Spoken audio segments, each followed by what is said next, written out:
the plan is we are trying to, commemorate the anniversary. Yeah. How many years you're talking about? This is the seventh. Seventh year. Seventh anniversary. Now going into the 8th year. It was the cusp of the 25th and 26th because it was actually announced. You'll remember this, but I'll repeat this. But it was announced by the Saudi ambassador to the United States. So that was the 25th. But by the time that he was talking, it was the 26th in Yemen. So there was a bit of. But I think officially it's the 26th was the start of the military operation. We'll try to cover a bit of background so that for the people who actually did not understand what was on there. So like I will not start from the very the past, so like more kind of post 90s after the Soviet collapse. So this country got united, so it's a pretty new country. I mean it's 1990 for the unification of the South in the North. The problem with the North-South unification, so obviously it looks like it was not equal unification. It's it was controlled by the North. The leader during that time, Abu Salah, he also became. We can start with Saleh. I mean, him being the leader, I'll say a bit about his phrase "dancing on the head of snakes," and then he leads us through. He leads us through the Arab Spring and the rise of the Houthis. So that can be the background. I'm happy to give that. So just like talk through whatever comes up and try to touch, bit of Ukraine, then why, things are a bit of, so Yemen suddenly gone a bit off table. Yes. And I was like, last night I was looking for some like latest things happening. And I went to some, things like podcast. So do like, search with like Yemen. And the last podcast, like serious podcast done on Yemen, was actually before the Ukraine invasion. Yeah, and the most recent thing that I suppose we'd come to note would be the Houthis have sent missiles into Saudi Arabia just last weekend. And it's facilities that are owned by Aramco, the giant oil company, the state-owned oil company. So, well, we are now coming to the 7th anniversary of Operation Decisive Storm, which I always think reminds me of Operation Desert Storm, which so the Saudis launched this on the night of the 25th into the 26th of March.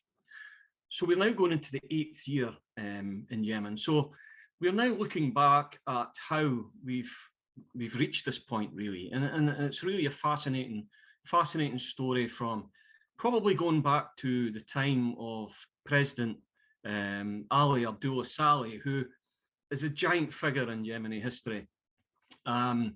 He spoke of how running Yemen, being in charge of Yemen, was like dancing on the head of snakes.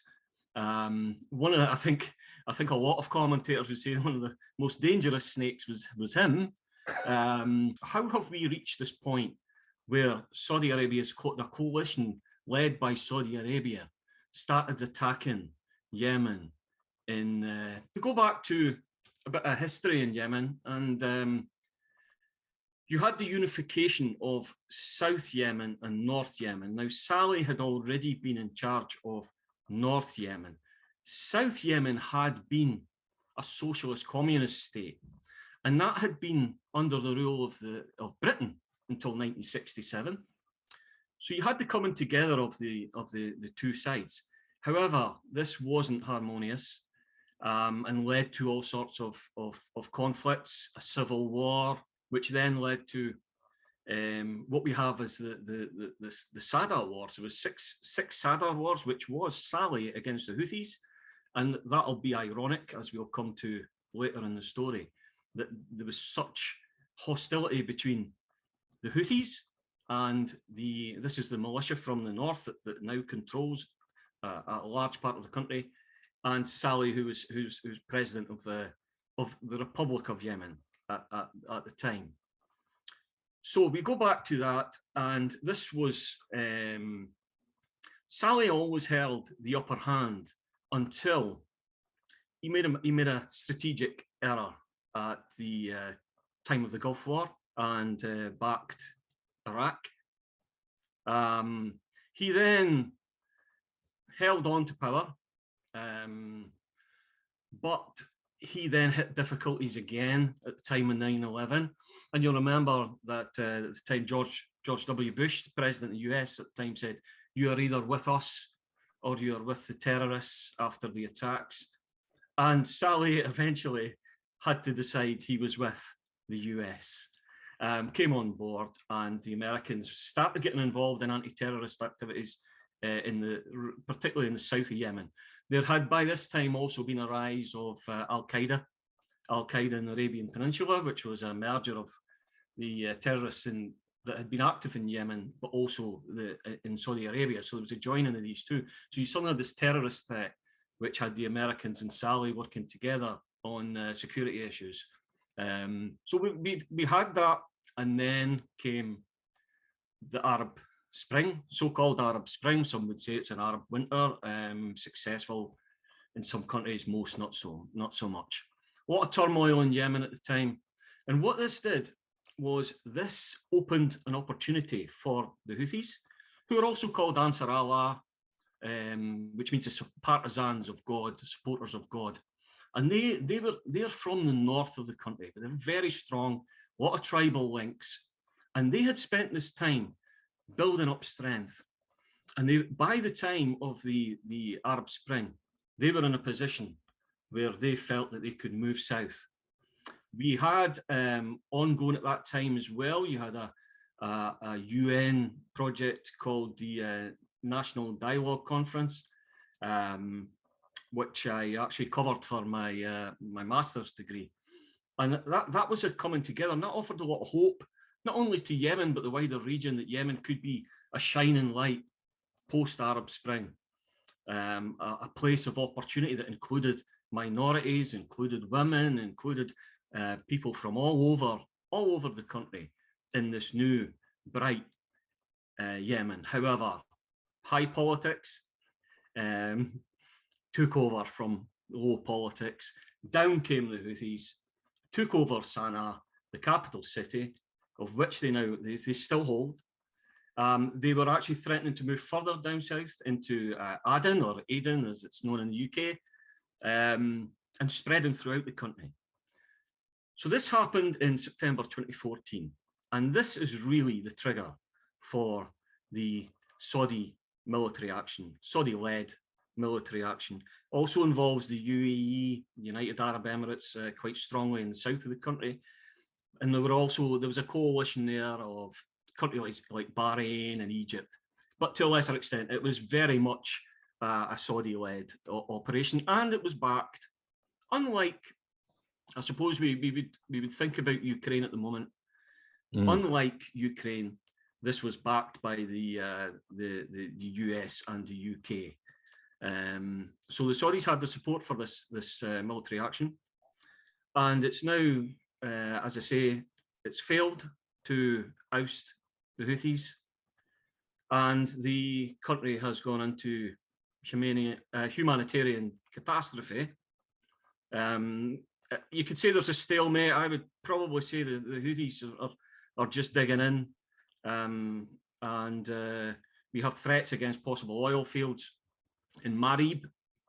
You have the blockade of the Saudi forces of Hodeidah, which is a port that brings in humanitarian aid. So all these things are happening. So I think I'll stop now, but I think that gives you an idea of how we are, where we are now. Because I teach Middle East politics, and Yemen is part of my own teaching and research as well. So I'll try to add some of those, smaller bit. Because a couple of things, like I think post 9/11, it created serious opportunity for Abu Salah. So basically, when you are saying Bush's offered that either you are with me or with the terrorist, and he thought that, this is a serious opportunity. And he went to Washington, DC, and basically said, okay, you know what, I'm with you, and I will fight with you against those terrorists, but I need money. Give me $100 million. and this is the post 9/11 America. They are ready to do anything. And he said, okay, you'll get the money, but US force has got the full access to the south, especially. So we are talking about, this like Gulf of Aden, the like Red Sea, very important like naval route. But one thing, Saleh did, so with that money, he created a special force. So the special force was headed by his own son. So this is a like private company he was running. And basically, instead of like targeting the terrorists, he was targeting his oppositions. It's like kind of his own personal enterprise. Uh, but he kind of fit in himself with this like, global war on terror. And at one point, what you mentioned about in this AQAP, this Al-Qaeda in Arabian Peninsula, the more they were bombed, the more they were, attacked by drones, the numbers were growing rather than, getting smaller. So the outcome of the whole thing is more catastrophic, and which I think eventually, with Arab Spring opened up serious disastrous thing for the whole country. But one thing I think we need to mention is like after Arab Spring, one of the you mentioned about that, this like idea about national dialogue and all those things.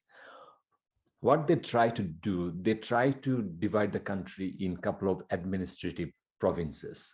Yeah. And when Houthis, like on the north, they found this plan, they saw that the main ports, the main resources are cut off from their administrative town. So basically, they are saying that, oh, we are one of the biggest force in this like Yemen's polity, and why you are excluded from our resources, then how will you survive? So I think that also triggered serious thing for the Houthis, because they thought that, oh, this is kind of existential situation now, so we have to do something about that. So I'll stop here. So if you just like, no, that's absolutely right. Yeah, the key time of 9/11 when Yemen suddenly became an ally in the war on terror, I think it did two things.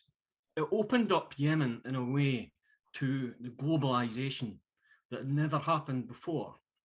Suddenly they were kind of participating in the global politics in a way that hadn't happened before.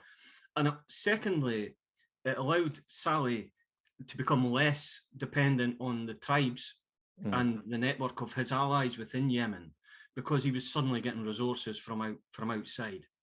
So that made him less reliant on support networks. And as you quite rightly said, there was a lot of nepotism, and there still is within Yemen, that he focused in on and used to empower his position. And then we get to the Arab Spring, and how does he deal with that? Well, like a lot of leaders across the region, first of all, it was with an iron fist. He tried to hang on and put down the demonstrations. The Houthis very subtly began going on the side of the demonstrators within. So at this point, they're against and working against Saleh and the president, the regime, and it eventually put Saleh into a corner where he agreed to resign after a couple of, well, I will go and I won't go. He eventually agreed to hand over to the next character that we have, which is Abd Rabu Mansur Hadi. Hadi is the current president of the Republic of Yemen, whatever that is.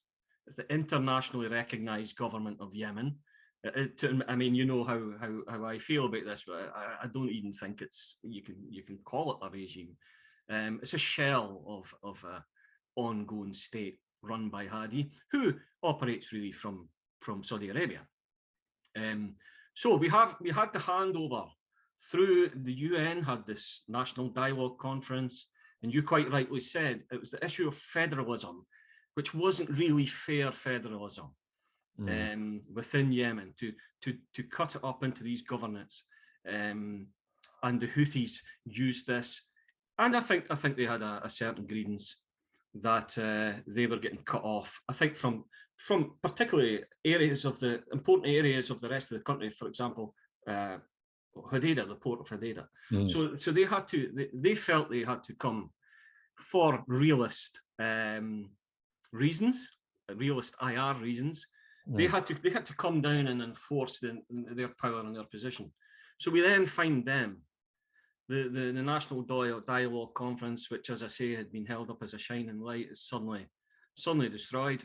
The Houthis then take over most of the country. I think geographically, you look at Yemen and think, well, they own this northeastern part. But the thing to remember is that's the bulk of the population live there. It would be being in charge of most of England, but not the kind of highlands of Scotland. It's the density of population is very, very different. There's a lot of desert areas to the rural areas to the east.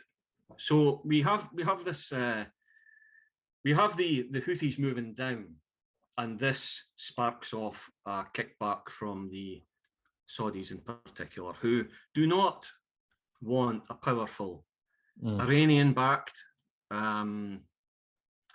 It's arguable whether they were Iranian-backed in the early days. They are from the Shia tradition of Islam, but they're the Zaydis, which sounds a very nuanced thing.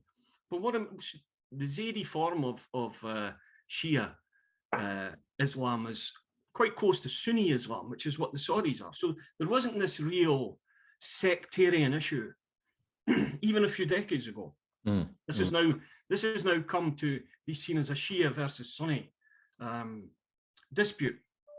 Iran versus Saudi proxy war, which I think the history of the Houthis it's a bit more complicated than that. I mean, I'll just add a couple of things here. So if you see the map of Yemen, so the north is the border with Saudi Arabia, and also these groups, Houthis, who are kind of mostly like Zaidi Shia, who are not like Iranian Shia. The Iranian Shias are 12ers.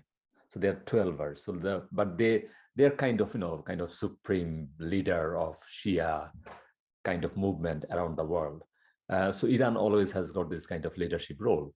But historically, I mean, what you mentioned that, I mean, this Zaidi Shia never had that kind of affiliation with Iran or any other Shia groups around the world. They're very much close to Saudi Arab and then their culture and everything. Even I mean, one of the things I mentioned in my class is actually Osama bin Laden's mother was actually Zaidi Shia. So she's from Yemen. And the other thing is Abu Salah, the president, the dictator, also actually from the north.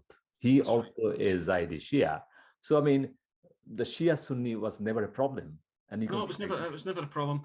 What has happened is that through choice, the Houthis are now aligned with Iran, and you have to say that they're embracing this now because they're getting weaponry from Iran without a doubt. I mean, we had even just last weekend there were attacks into Saudi territory on facilities owned by the oil company Aramco. Now, the Houthis from 10 years ago, they wouldn't have this capability. This is coming from out with Yemen, so it's coming to them probably through Oman. So they are getting supplied. So this is working for the Houthis. This being seen as the Iranian presence, it's been seen because they're getting supplied by Iran. Obviously, that's a problem for Saudi Arabia, who want to be seen as there's a regional battle there with Iran within that area. So we have this suddenly this what's really a domestic kind of conflict from the Houthis feeling as if they're being cut out of Yemen's future via the National Dialogue Conference, has suddenly become this regional conflict and caused all the humanitarian crisis that we now see. Like, I mean, one of the social bit I want to touch is, I mean, obviously Yemen has been a poor country, lots of social issues, but also this like dysfunctional situation about, the wealth redistribution as well. So like one of the things I do in my class is I ask my students, can you check Abu Salah's net worth? So this is like one of the poorest country in the world, and he used to have like net worth was $62 billion. Yeah. So I mean, to be fair to him, that's not unusual. And some of the kind of leader that he was, and there was all sorts of, I think, issues that we're familiar with oil going missing and arms that should have been supplied not existing. So there's a lot of problems and corruption during his time. Of course, there was. It was very much. He was very much about survival, personal survival. He then, but what he did was he made a decision to then ally himself with the Houthis, and it came back to bite him, as the biggest snake that he was dealt with was the Houthis, and he was assassinated. He was assassinated by them. I mean, Ian, can you just touch a bit, like, I mean, what was happening after Arab Spring and the dialogue being, thrown out, and then, Houthis are moving towards the south and almost taking like Sana'a and everything. Yeah. And where was actually Abu Salah? Well, I'm going at the time where he has now stepped back and Hadi has taken over. So we have the Houthis had by then placed a structure in place. It wasn't just this militia group, this bunch of amateurs coming down in trucks from the north. No. They had people in place within Sana'a, within the capital city, ready to make their presence felt and seize controls there. So they chased Hadi, actually physically chased him out of the capital. He flew to the south, to Aden. He thought he could hang on there, but the threat was so much that he eventually left the country. So the Houthis controlled much of the area of Yemen at this point. Now, Saleh, through his General People's Congress party, this was his party, the ruling party that had been in charge in Yemen all this time.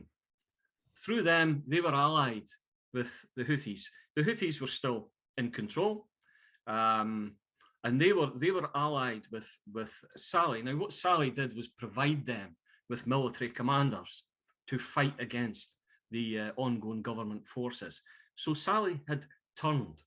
He turned against Hadi, who had been his deputy. So it's like a Shakespearean play. So the Houthis chased him out, and they looked as if they were going to take over the whole of Yemen, really, the important bits anyway, down towards the south. But the Saudi Arabia then intervened. If you think of the gap between the Houthis being in control and ousting or kicking Hadi out of the country, it is six months or so. So it was quite quick. So the Houthis knew that this attack was going to be coming from the Saudi-led coalition. So that's why we're in the position that we're in. But the Houthis, I would argue, and this is what I found in my research, they are economically, politically, and I would say militarily stronger now than at any time. So there's a permanency about the presence of the Houthis within the important areas, the really important areas, including the capital city in Yemen. Hadi was backed by the GCC, which is the Gulf Cooperation Council.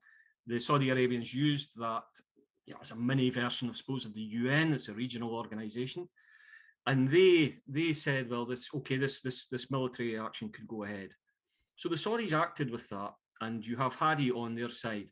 One of the points of the military action is to restore Hadi, but that is never going to happen.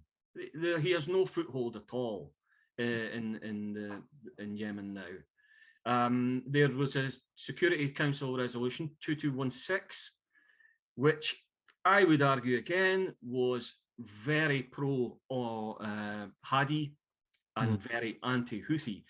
And I think that's maybe okay in the early stages, but what you get is a UN resolution that's not really representing the reality of the situation, because we have a powerless ongoing state and we have a powerful sub-state, which is an interesting situation to be in. I mean, it's quite interesting, because if you compare this with the Ukraine situation, it's like other way around. It's just that the West is like doing the actual damage to the country. I mean, for me, my personal view is like it was initially a domestic conflict, and then Saudi Arab, took it in a different way, because Saudi Arab, again, like serious democratic deficit there, and the ruling regime is like quite, brutal in terms of, power. And it's paranoia about security. So it wanted to maximize its position in the surrounding countries as well. But I think the problem is it's a vast country, and Houthis over the years kind of solidified their position. Yeah. And they now control almost 2/3 of the country, and their military much more powerful. It seems like they can attack even UAE, another party in this conflict. Yeah. And also they are, targeting Saudi cities as well through those like long-range missiles. Yeah, I mean, a lot of maybe some people watching this will have travelled to Dubai airport. I mean, that's come under attack from within Yemen. So there's an international, it has been internationalist, but that the Houthis or people that support them within Yemen would say we were attacked from outside the country. And you can't get away from the terrible consequences. I mean, you mentioned Ukraine. I think we have to say that it's right that there's so much focus on Ukraine. That's an existential threat to the world, really, not just Europe. It's closer to us. We're probably more familiar with Ukraine. However, we do have similarities in that we have Saudi Arabia attacking a defenseless Yemeni population. Not the Houthis have obviously got weaponry now, but there's no fly zone, so the Air Force has control of the sky. We have humanitarian problems. There's displaced population, a massive displaced. I think it's estimated at 4 million within Yemen. However, the big difference is that there are not the opportunity for Yemenis to move outside Yemen as much as there were for Ukrainians to move over the border into Eastern Europe. And there's a lot of camps, refugee camps, around the Marib area in particular. Now there's a lot of fighting around there, so that's a problem. So we have a lot of similarities, I think, with between Ukraine and Yemen. However, there's a lot of difficulties. One of the huge differences is the length of time that this has gone on. I mean, we're now into 7 years. I mean, 7 years is an incredible amount of time for a sub-state to hang on. Like they're not even hanging on, as I say. I think they're quite established. They have a political structure. They have a leader, Abdul Malik al-Houthi. They have things like a general council. They have governors within the areas that they control. There is a political structure there, not democratic, obviously, but it is there and it does exist. The economy is an interesting one. You had a collapse of the Yemeni currency against the dollar, but that happened in the south, not in the areas that were controlled by the Houthis. In the area that was controlled by the Houthis, it stayed strong, or relatively strong. So you had the weaker weaker economic situation in the south, which is meant to be run by the ongoing government. You also have to go on with the whole situation in Yemen. We have the UAE in particular. There's I think an organisation called the Southern Transitional Council. So they're Southern separatists, and the UAE are backing them. Now they've fallen out with Hadi's forces, supposed forces. So within the opposition to the Houthis, you've had a lot of infighting as well, further weakening and strengthening them, further weakening the government and strengthening the Houthis. So the balance is tipped towards them, I think, at the moment. That may not be forever. I think a lot of it depends on, whether the people of Yemen themselves within, particularly the capital city, will eventually rebel against the Houthis. But at the moment, that's not happened. If we become like a bit deductive here, so basically on the ground, there are like three groups. In the south, which is like sponsored by UAE a bit, and then the central government, who are kind of puppet government by the Saudis, and he even cannot stay in that capital city either. So he stays in Saudi capital, and which is also recognized by the world, like the mainly Western world and the Saudi-led coalition. And then in the north is the main group who are more or less controlling 2/3 of the country. I mean, the problem is like, since what you mentioned, that since Houthis has got serious upper hand now, to bring them in the negotiation table will be difficult, because they are thinking that, oh, I can take over the whole country, so why I need to I need to sacrifice. So that's one position. The second position is, if the other groups can win against Houthi 7 years, it doesn't look like, because I think my idea is the way the Yemen's terrain is, that the aerial bombing will not do much thing here. You need to put conventional, like battlefield scenario with proper boots on the ground. And Saudis are not willing to do it. And also the American forces are no chance. So what is happening in the short run is that the Western world supplying huge amount of, arms and armaments and then all this military power to the Saudis, and Saudis are just unleashing those things without knowing what to bomb. And that's why I think the serious casualties on the ground by the civilians. And it's a stalemate.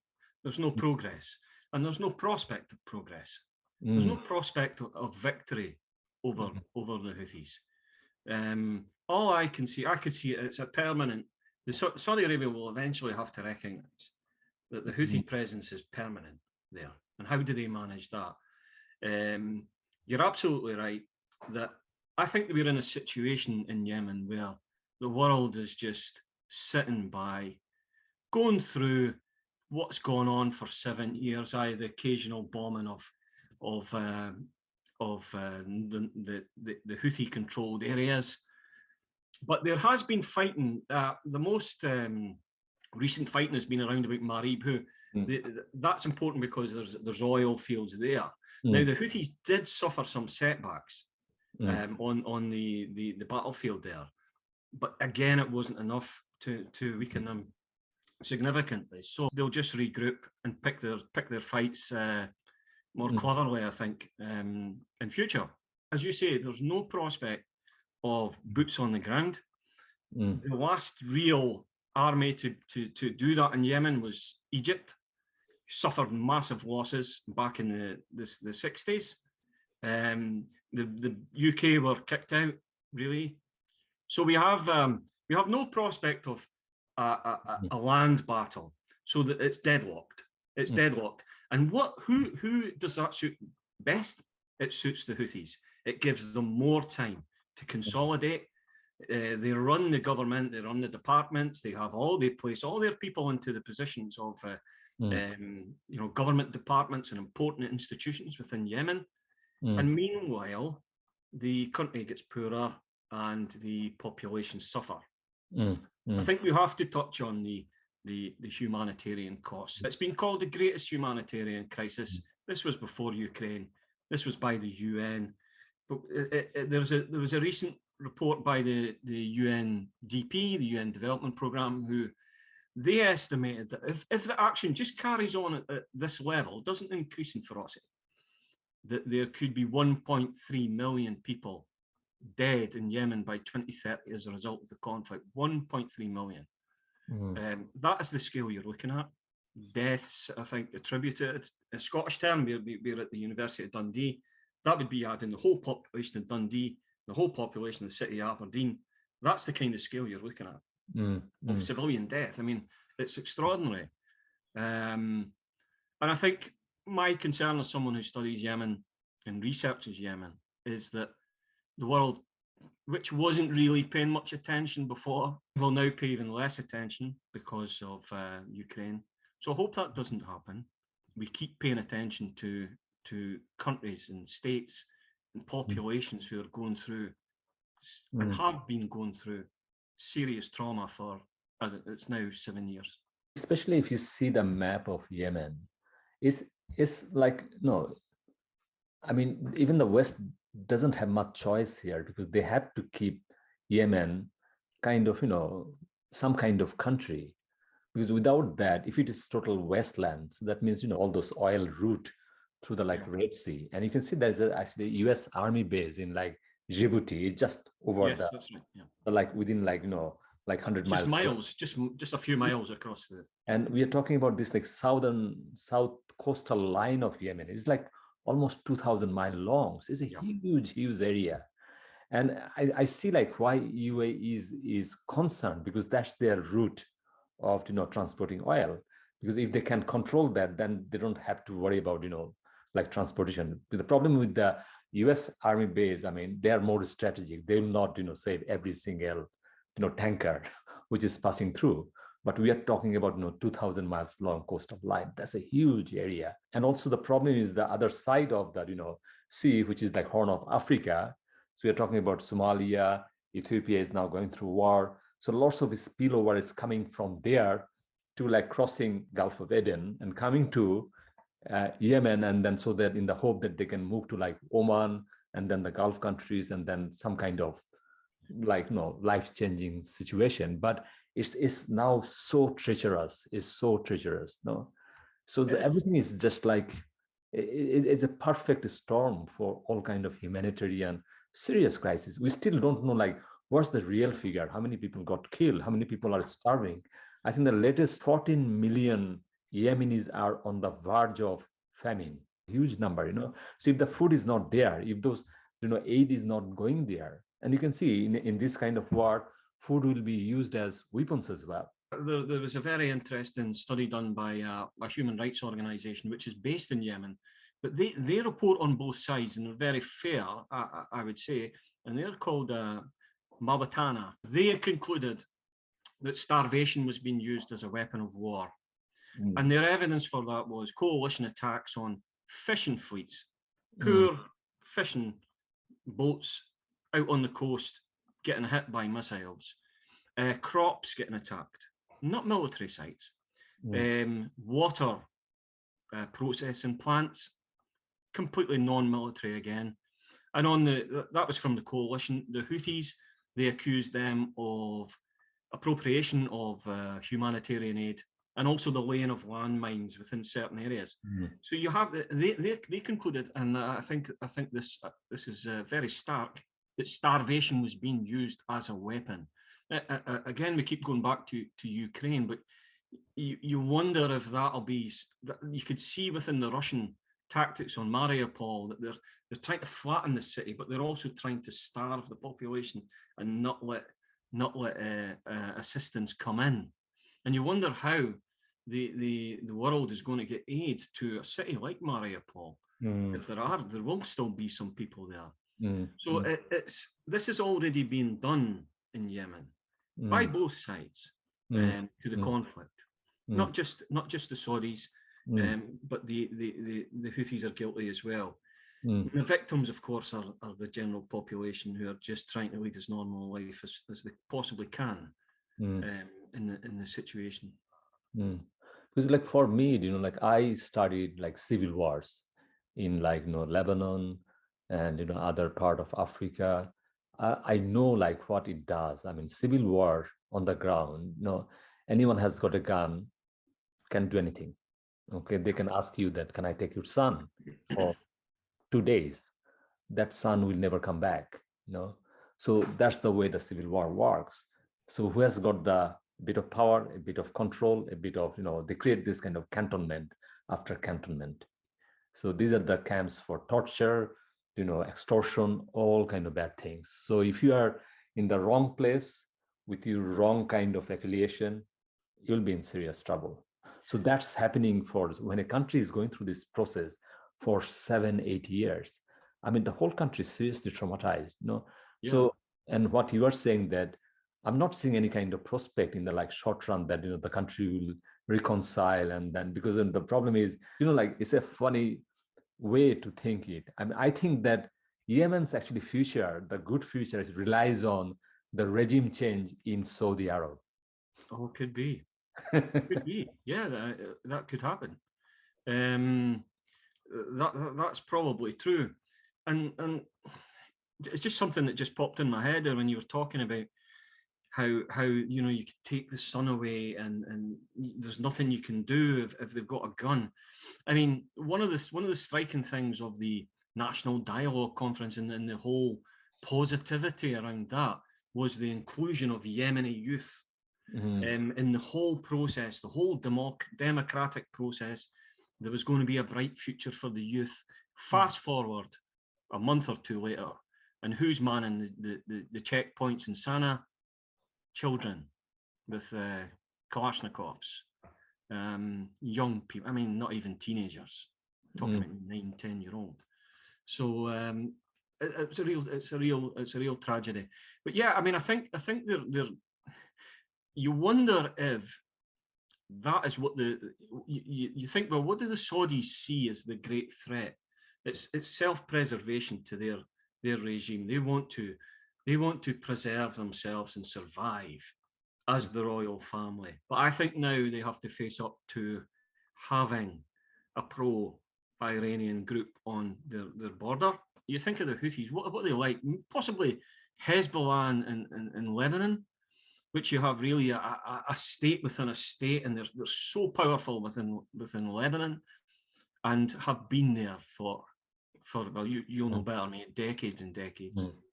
So how does Saudi deal with this? Because the current action, the bombing and the starvation of the population is leading nowhere. So what do they do? And that to me is a fascinating reason for studying this topic in the way that I am. This whole idea, like this going to a country and then bombing them and then take all the military power with you, and then you think that you can make democracy happen or all those things happen. This is just a myth we created. One of the funny quote, one of this like guy who was doing research on Afghanistan, and he was saying that if a country has got Kalashnikovs, you cannot occupy that country. Just Kalashnikovs. You see. So if you look at the America's presence in Yemen after 9/11, the south of Yemen, they could not control even the south. You see, they bombed, they used drones, they used special force. But those groups have got just Kalashnikovs, nothing else. No, I mean, Al-Qaeda in the Arabian Peninsula, ACAP, they're still there. Still there. They're still in Yemen. Yeah. Possibly waiting on an opportunity to make themselves prominent again. I mean, especially what you did actually by doing that. You cannot even trust the South, because to win against Houthis, you need the South with you. But the people in control at the moment in the South, and that's within Aden, is the city of Aden. They're separatists. They want to break away. They don't want Yemen to carry on. So even if you kind of say, we'll put the Houthis to one side at the moment, how does the ongoing government, or the internationally recognized government, even deal with the South? Now, the South has the backing of the UAE, because as you rightly said, the UAE is looking after their own interests in the maritime interests. So they're happy to have this presence in the south. But where does that leave Saudi Arabia, their supposed allies within this whole operation? There's friction there. There's friction there. Some of the coalition partners have fallen away. Qatar pulled out a few years ago now. So Saudi are continuing on. So we'll see where this leads. But I think it's leading nowhere. And the longer it goes on, the more the Houthis just get established. This isn't a case of, I think, the Houthis running out of road. I think they're quite happy to stay where they are. And consolidate. And let Saudi Arabia decide what they're going to do about it. I mean, one interesting thing I really want to bring, because that will also touch Ukraine a bit as well. Like one of the authors on Yemen, I mean, I really like this guy, Gregor Johansson. He stayed in Yemen for years. He's an American, isn't he? He stayed in Yemen. So I mean, his story there, it's quite an eye opener. Even during the 2003-4, when like drone attacks on the south, he said, "Don't do it, man. Just don't do it. I know what's going on here." And it looks like he's the only guy in America expert on Yemen, and no one was listening to him. So he wrote a recent paper, and what he's saying that I think this is quite important for the way we are seeing the world now. If you look at Afghanistan, if you look at Iraq, if you look at Syria, if you look at a couple of other countries, and I think Ukraine is going towards that way as well, especially Yemen. We are seeing this post-Westphalian country who are not centralized kind of government country. This will be like a country, but not centrally controlled.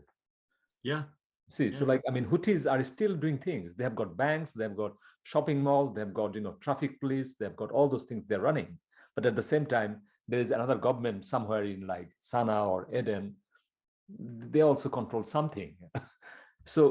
But at the same time, the people can carry on their lives. Same with like Syria, same with like Afghanistan. Either Taliban or American forces during that time, they don't have full control of the whole country. It's not that the country was not running. Country was running. And I think it's important to say the Yemeni people. I mean, I've been on met with the Yemeni people, and they're very keen to say that we're not victims. We're a proud people. We have a great history and culture, and they do, and it's easy to see them as victims. But going back to I mean, Gregory Johnson, I think he's absolutely right. And my question would be, what challenge does that pose for global politics? Because we deal with states. What happens when a state is no longer a state, but a set of fractured entities with the supposed government, as I say in Yemen, doesn't really run anything, can't make any decisions that impacts on that state? I think that's a fascinating area of study, and I think Yemen puts it into stark contrast. It really does. Because I mean, if you think, I mean, I'm coming to a more like philosophical understanding about this thing. Because the state's role basically what they give security, they give all those political goods, access to schools, access to shelter, access to some kind of food security, that kind of stuff. Okay, so if groups like Houthis or like that kind of not done kind of some kind of governance, they provide those things to the people, and I mean, what else do you need? I think the only thing will be missing is you'll not get a passport from that like northern governance. The international bodies will not accept that. So what this will do, this will disconnect you from the West. Perhaps they don't need the West to live their lives. So I mean, there was a mini attempt by the Houthis to kind of produce a passport, a link with Iran, and have kind of ambassadors and that. But you're right, it's not they've not pulled it off. So it's because they're locked out. They're locked out of the system, despite controlling the majority of the population, the capital city, which is still recognised. It's still the capital city, the largest population, the power area within Yemen is controlled by the Houthis and has been. Let's repeat this for 7 years. 7 years. This isn't just a short-term thing. So what's the world going to do about it? What can the world do about it? Because I'm thinking, because we are close to Ukraine as well. So do you think some kind of similarities kind of, building up in Ukraine as well, some kind of a stalemate? It looks like, eastern side of Ukraine will have, some kind of that kind of governance, will not be controlled by the central government, that kind of, post-centralized state we can see actually in Ukraine as well. Well, I think what I'm searching for in Yemen, as far as Saudi Arabia is concerned, which is how do they get a way out?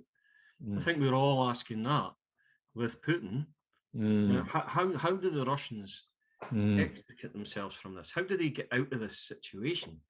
I think there has been a miscalculation on his part. He hasn't. He's underestimated, or people that advised him has underestimated the resistance. Even now, when you're seeing, we're now a month into this, there hasn't been a rapid Russian advance. They're getting bogged down. The future, I would suggest, would be an annexation of Crimea and the Donbass region as a pro-Russian population area. But that'll look like a victory to me to Ukraine. Now, does Putin accept that? And is the global community going to engage with Putin? Or do we need regime change in Russia? That's the thing. It's like same like Saudi. Problem is actually not with like Ukraine. Problem is actually with like Putin. With Russia, yeah. Yeah. I think we need a key to unlock both situations, and that could be a change of regime in both countries. Now you're talking about massive geopolitics here with a change of regime in Saudi Arabia, which would unsettle the West certainly, and in Russia. It could be. I think it's possibly more likely in Russia, particularly if this narrative of failure, which must be seeping back into even the Kremlin, this narrative of failure of the military action. I mean, the Russian military has been extremely poor, and I think we've all been shocked almost at the little progress that they've made. But you worry about saying that in case they do start, accelerating. They've gone for a Syrian tactic. Mariupol looks like Aleppo, doesn't it? I mean, and it's a tragic thing. That's what we're looking at. They've done it to one city. I doubt they'll do it to Kyiv and Kharkiv even. I don't think they'll go in for this flattening of the cities. But they've almost done Mariupol as an example of what can happen, I think, to show Ukraine. But Ukrainians are getting on with trying to survive and trying to fight off the Russian invasion, and they're doing so heroically. I think the heroism of the Yemen people hasn't really come on the battlefield as much. I think the heroism has been dealing with the world turning its face away and leaving them to deal with disease and starvation, and kind of wondering if anybody really cares about them. I think that's the heroism that they're showing, and I hope we possibly do get the changes that can enable them to prosper. But everywhere you look, it's negative, and that's a shame. But that's just the reality of where we are just now with Yemen. I see you're smiling there as I get more and more negative. Because I know you. You are a quite positive man. You've got so much hope for the humanity. In my case, I mean, the way the humanity is over the years, we just like, I don't know, it's like we are hardwired to like invade someone's space, someone's society, someone's life. I mean, it's never been a good idea. Historically, it's never been successful, You see, like with all your arms, with all your F-16, with all those things, you cannot. You see, like I mean, Russia did the same mistake, because I mean, even if you take over a city, there's no guarantee you can occupy that city for more than 3 months. That's the problem with this like occupation idea and invading another country and invading someone's life. Even if it's personal life, I actually tell my student, like if you are controlled every day by someone with your life, will you allow that? You will never allow that. Something that struck me as well, saying about Putin, how was he reading things? I think they say, well, but you saw a weakness in the West when pulled out of Afghanistan. I would argue the opposite there. I think what you're seeing there was a force that was trying to impose their values on a population that didn't really want them there. I appreciate that the Taliban are not a popular regime, and good luck to the good citizens of Afghanistan, hopefully getting rid of the Taliban in time.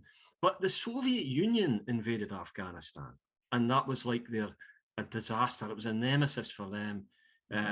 Probably, some say that the amount of bodies coming back from Afghanistan during the time of the Soviet Union weakened the Soviet Union from within. I still remember as a child, I think there was some brave, just as we have brave Russians now demonstrating on the streets in some cities. There was a group of mothers of military men at the time of the Soviet Union, at the time of the action in Afghanistan, who started protesting on the streets of Russia and in the Soviet Union at the time. And that raised awareness of the death toll that was going on there. So Afghanistan should have taught Putin that you can't go into a country and you can't occupy it. There's zero prospect of the Russians being to hold anything within Ukraine other than possibly Donbass, and even then, I think now that's questionable, because a lot of people, a lot of ethnic Russians that live in that area of Ukraine, will see solidarity with the rest of the Ukrainians.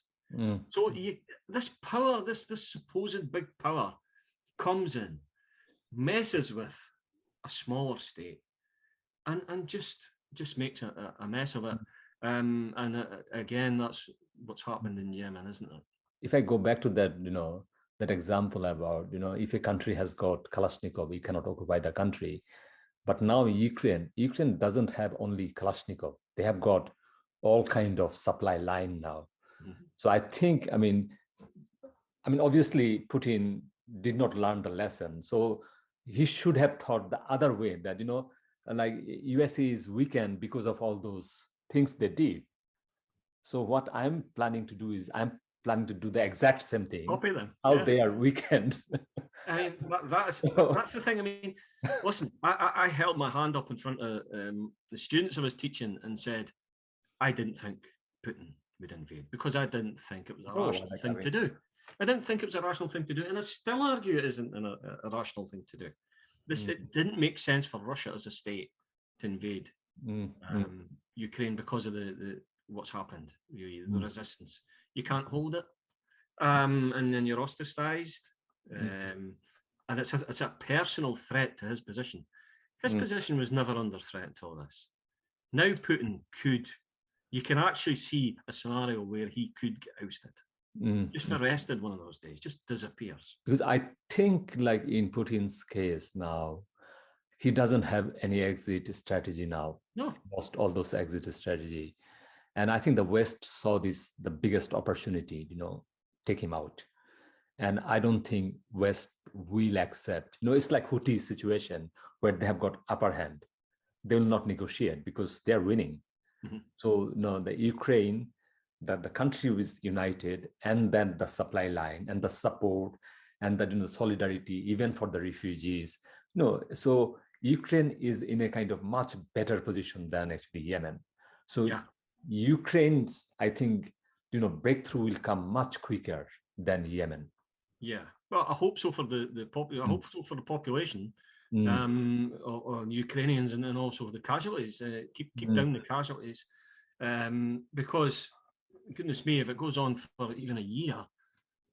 But yeah, I hope that it comes to a head in a positive way for Ukraine now.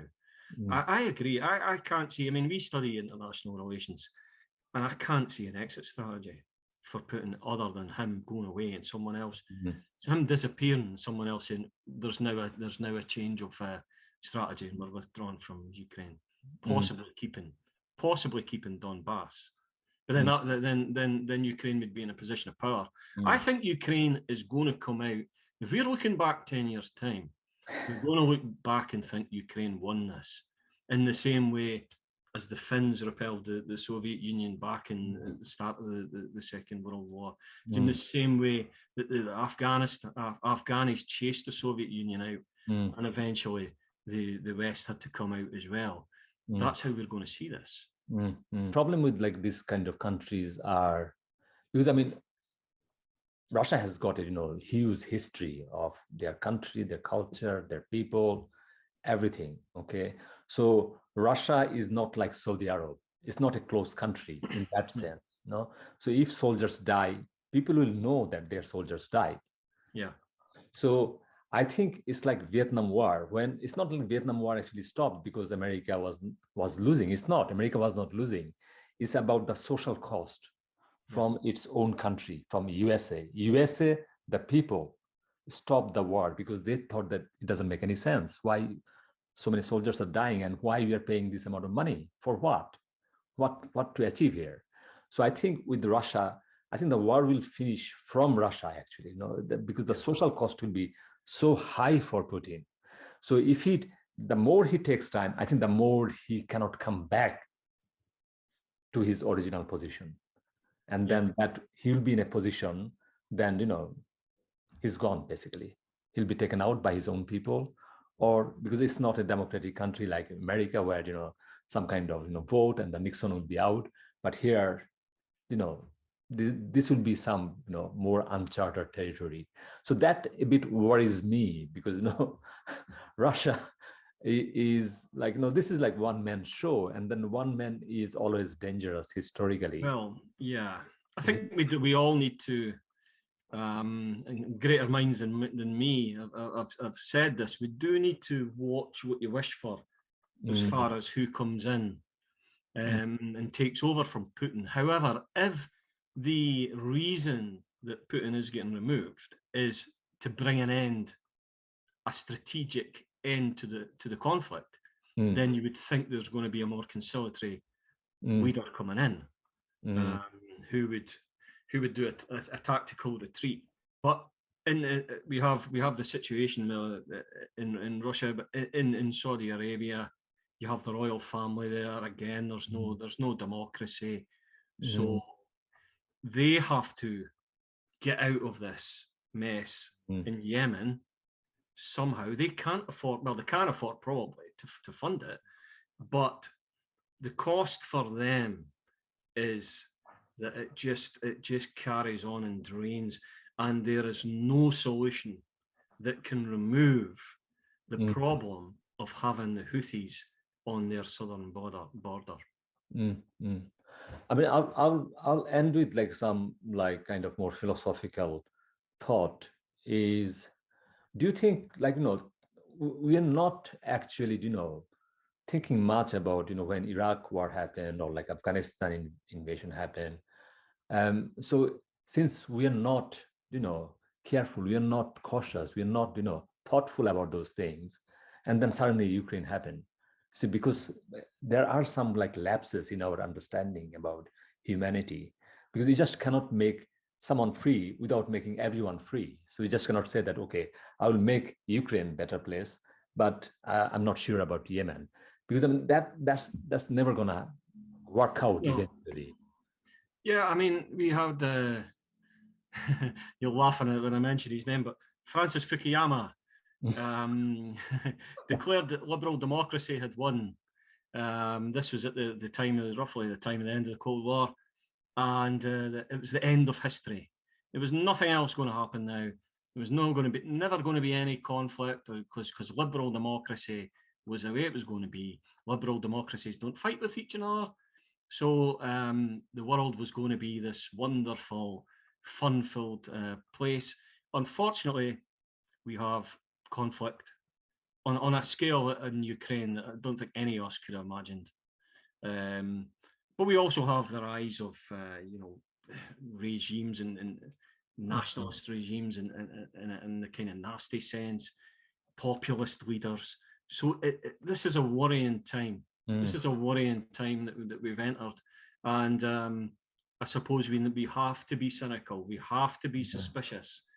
I think if you reflect on anything as far as Putin's concerned, the history books looking back, you see we weren't suspicious enough. We didn't read properly into his behaviour. And as someone who looks at the Middle East, I would say one word: Syria. We didn't pay attention to Russia's role in Syria, and you now see the tactics that they used in Syria being used in Ukraine. So it's important, I would say, to pay attention to the regions, maybe unfashionable country like say Syria or Yemen, because what you see happening there can eventually happen closer to home. I think we have more or less, a good talk. It's like not only Yemen, but also the bigger picture and also the bigger perspective about, our understanding about our world, our planet, one planet, And historically, we have been doing lots of wars, So, I mean, still we don't know, how to fix it. We can, invent vaccines. We can eradicate lots of things, but war is like one of those area.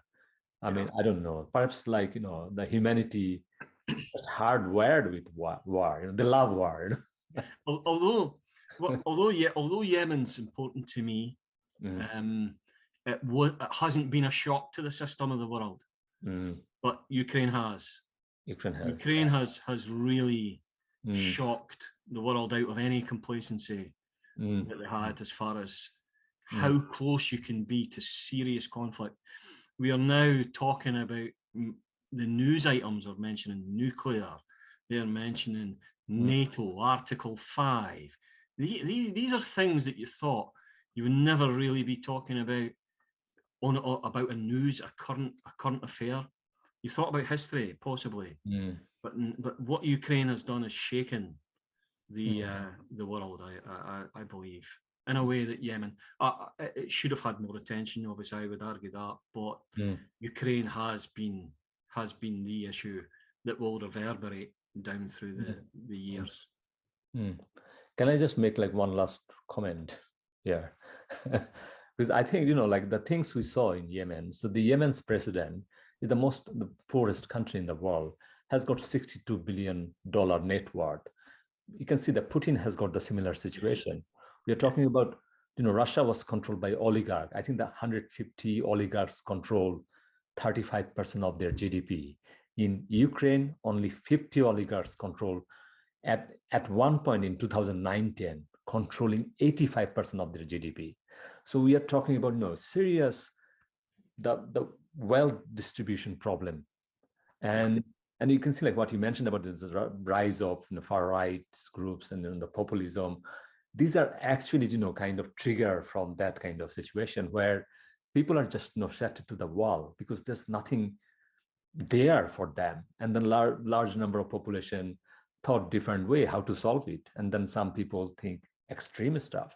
We saw historically those things happen, and then things we never thought that could happen. It happened at the end. So I think those things need to be, it's not only the war fixing war. It's like the social issues are so important, part and parcel of the whole structure and fabric of our planet.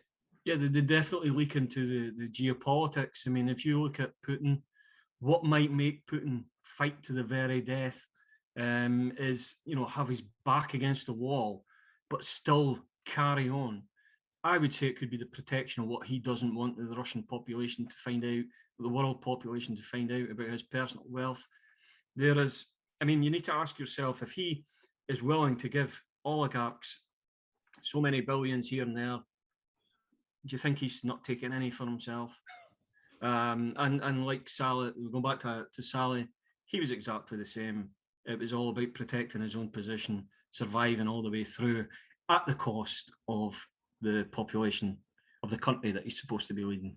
I mean, you can see like this is a quite funny picture, isn't it? So if you look at the planet, it's just like very small number of people are actually controlling everything. It's just so the royal family, yeah, like Arab Emirat, the royal family, all those Gulf countries, all those royal families. We are talking about that's $1 trillion, and then Elon Musk has got $1 trillion, and then Jeff Bezos has got $1 trillion, and then Russian oligarchs, and so that's the world we are living in. And there's like another 6-7 billion people have got no idea what's going on here. So no idea what will happen like next day, or their future, their job security, their food security. Yeah, you just cannot continue this forever, because it will collapse within. Yeah. It's the population gets dragged along this personal project almost by people like Putin and Saleh, and I would say Hadi is as well. In Yemen, it's all about how they're dealing with their personal position, their personal wealth, accumulating wealth, and yet they have the population that they're meant to be in leading is neglected. And the Russian population, Putin can claim to be popular within Russia, but I think if the true picture of Putin and his personal wealth was really exposed, I think there would be a different view. Because like for me, like the one sentence is, these regimes are not good for humanity. These people are, dangerous people, dangerous entity for this planet's survival, when we need serious united front to actually fight against climate change and all those serious problems we are heading for now. The last thing we want is the center of the earth, some kind of serious violent war. It's not only like normal war, it's a serious war crime. And then if you look at Yemen, we are talking about 14.3 million people in the verge of famine. I mean, what we are thinking of here? That's the thing. There's consequences. So I mean, I think I feel sorry that this kind of talk will never end with like any kind of positive thing. But I think we need to be more thoughtful about this thing. More, especially the countries who has got some kind of democracy, some kind of free speech, some kind of you can talk about these things. I think people should raise their voice, and then from a small change, because society is so reluctant to give any kind of liberation to any marginal group. History tells you that if you don't pay attention to areas of conflict in the world, like Yemen, it spreads, and there's consequences for the wider world. I mean, at the moment, there's severe consequences for the population, which is a good enough reason to act. But these could spread, and that could be in various areas. A threat to the other states in that region, or even terrorism. You need to keep an eye on what's going on and pay attention to these conflict zones.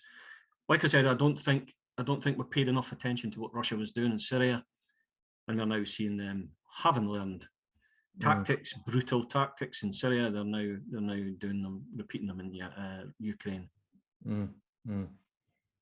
Because somehow some dictators, with all those things happening, especially after 9/11, got lots of green signal that, oh, you know what, I can do this now. and then and then you go for this. And the problem is like people like Putin, or like Salman, Prince Salman. These people are actually surrounded by a very small number of people who are basically just like psychopaths. They will not say anything against what they want. So they will say, yeah, you're great. Well, you actually have, I mean, the two you mentioned, you can actually pin actual murders, Salisbury and Jamal Khashoggi in Istanbul. Yeah. You can pin actual murders on them.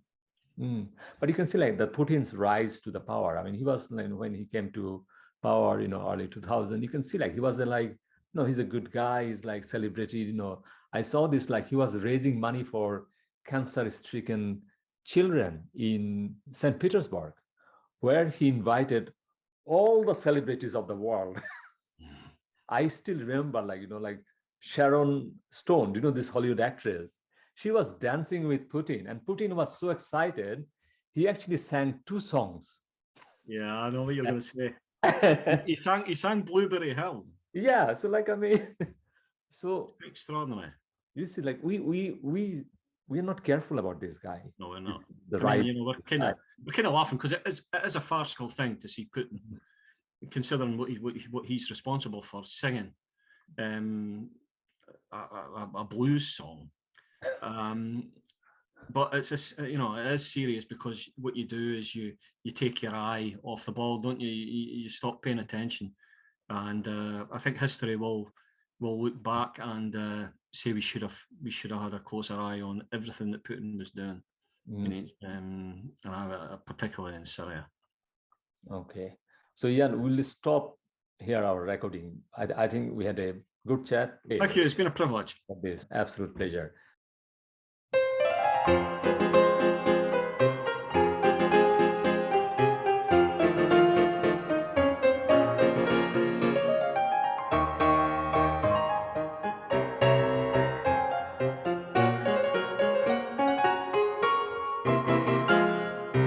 Votre toast, je peux vous le rendre, Seigneur, Seigneur, car